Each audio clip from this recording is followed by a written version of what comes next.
आज सकाळी 6:30 वाजताच्या सुमारास यातील आरोपी हा त्याच्या आईला राहते घरामध्ये दारूसाठी पैसे मागणी करत होता। आई झोपलेली होती।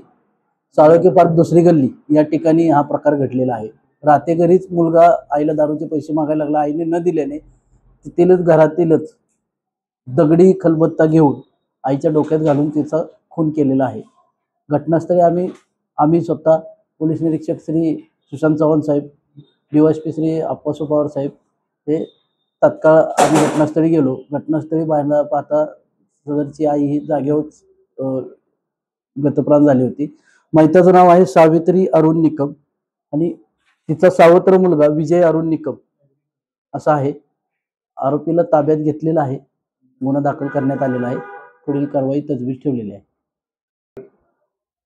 सकाळी आम्हाला डायल 112 वरून कॉल आला होता।